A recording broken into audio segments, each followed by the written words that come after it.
this moron is giving me everything. I don't give everything. This is Black Widow, aka Natasha Romanoff, the formerly brainwashed Russian super spy turned Avenger in the Marvel Cinematic Universe. Because of Natasha's dark backstory and origin in the comic books, she was often a supporting character and not the star. But thanks to Scarlett Johansson's portrayal of the character over the past 10 years, Black Widow is finally ready to strike on her own. Created in 1964 by Stan Lee, Don Rico, and Don Heck, Black Widow first appeared as a Russian spy antagonist in Tales of Suspense issue number 52 featuring Iron Man. But this gorgeous new menace actually looked a lot different from the Black Widow we're all familiar with. She looked like a sassy dame ready for a night out on the town. Slowly but surely, her look evolved into something more appropriate for combat and sleuthing after Amazing Spider-Man issue number 86 in 1970. Some fans actually theorized that the inspiration for this design came from another Avenger, Emma Peel of the British Avengers TV series. Natasha defected to the US thanks to a short-lived romance with Hawkeye and would go on to work with the US government, S.H.I.E.L.D., and the Avengers. She teamed up with them on and off throughout the following decades, as well as other heroes like Daredevil and Spider-Man.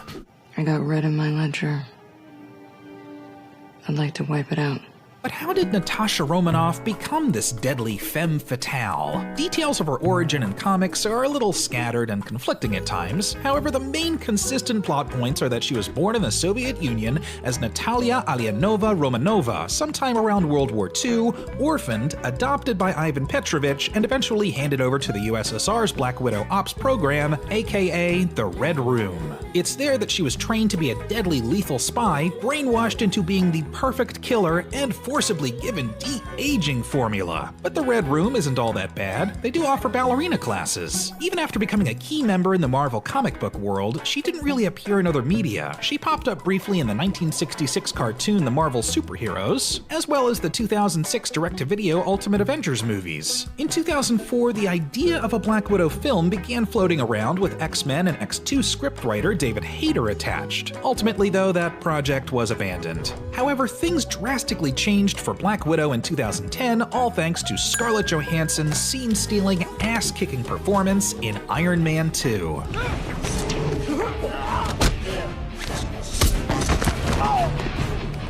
She would go on to leg scissor, shock, and borderline cripple an untold amount of bad guys in a combined 8 films. She basically became the MVP of the MCU, teaming up with Captain America, Iron Man, Hawkeye, even the Hulk. She would go on to help save the world and the universe without the assistance of superhuman strength, cutting-edge technology, or godlike powers. She was just damn good at her job. Scarlett Johansson's versatility allowed her to portray Black Widow as someone who could take charge in any dangerous situation, as well as show vulnerability as a character haunted by her past. This family. And I was better because of it. And now, finally, Black Widow is front and center in her own movie. Taking place between the events of Captain America Civil War and Avengers Infinity War, audiences will get the chance to explore Natasha's backstory as she teams up with Red Guardian and another Black Widow, Yelena Belova, to go head-to-head with Taskmaster and the horrors of the Red Room. Beyond that, the future of Black Widow is cloaked in mystery for the time being because, spoiler alert, she did die in Avengers Endgame. But regardless of her past or her future, the Avengers and all of the MCU wouldn't be the same without her.